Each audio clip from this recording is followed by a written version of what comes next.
నిన్నటి వీడియోలో మీకు చూపించాను కదా, స్టేషన్కి అయితే వెళ్ళిపోయాము. కానీ వెళ్ళిపోయిన తర్వాత అయితే మాత్రం చాలా టైర్డ్ అయిపోయాము. ఇక్కడ మా ఆయనకి ఫోటో అని చెప్పేసి వీడియో అయితే తీశాను.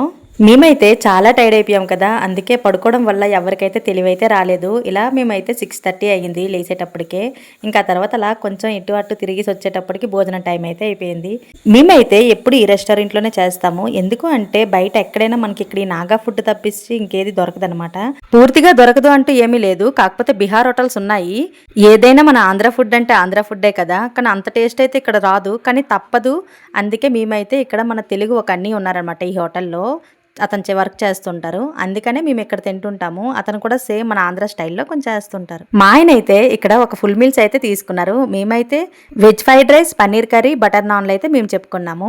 టేస్ట్ పరంగా వస్తే మాత్రం ఇక్కడ ఈ డిమ్మాపూర్లో మరెందుకో నేనైతే ఇక్కడ చాలా రెస్టారెంట్లకు వెళ్ళాను, కానీ నాకు ఇక్కడే కొంచెం పర్వాలేదు అనిపిస్తుంది. ఇక్కడ ఫ్రైడ్ రైస్ చూడండి, మన వైపు అయితే ఎంత కలర్ఫుల్గా ఉంటుంది కదా. ఇక్కడ నేను నా పనిలో నేనుంటే మా ఆయన చూడండి ఏం చేస్తున్నారు, చక్కగా క్రికెట్ వేసుకొని క్రికెట్ చూసుకుంటున్నారు. ఎక్కడికి వెళ్ళినా క్రికెట్ వచ్చిందంటే అది ఎక్కడైనా చూసేస్తారు వీళ్ళు. నాకైతే పన్నీర్ అంటే చాలా ఇష్టం, కానీ ఇక్కడ చూడండి గ్రేవీ తప్ప ముక్కలు కనిపించట్లేదు. అందులో ముక్కలు ఎక్కడున్నా ఎత్తుక్కోవాలి.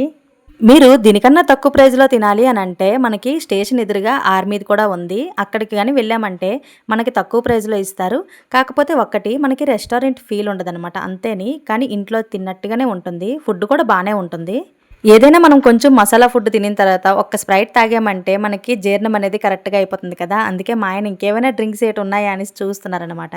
మాకైతే ట్రైన్ అనేది నైట్ 12 అనమాట. అది కూడా ఏ ట్రైన్ అంటారా, ఇంకేదో కాదు, వివేక్ ఎక్స్ప్రెస్ అనమాట. అదొక్కటే ఉంటుంది మనకి ఆంధ్రాకి రావాలి అంటే. ఆంధ్ర కానీ తమిళనాడు, కేరళ ఎక్కడికి వెళ్ళాలన్నా అదొక్కటే ఉంటుంది. అందుకే నైట్ 12 ట్రైన్ అనమాట. అలా అని పూర్తిగా ట్రైన్ లేవని నేను అనట్లేదు, కాబట్టి డైరెక్ట్ ట్రైన్ అయితే అది ఒకటే ఇక్కడ నుంచి. అది కూడా డిబ్రూగఢ్ టు కన్యాకుమారి వరకు వెళ్తుంది. మరి ఇప్పుడే తిన్నాం కదా, మరి అదంతా అరగాలి అంటే మరి తిరగాలి కదా, అందుకే ఇటు అటు తిరుగుతున్నారు చూడండి. మరి మేము క్వార్టర్స్ నుంచి బయలుదేరిన వీడియో మీరే ఎంతమంది చూడకపోయింటారో, ఒకవేళ చూడాలి అనుకుంటే నేను కింద ఫుల్ వీడియో లింక్ ఇస్తాను చూడండి. మరి మీలో ఎంతమందికి వీడియో నచ్చిందో ఒక లైక్ కూడా కొట్టండి.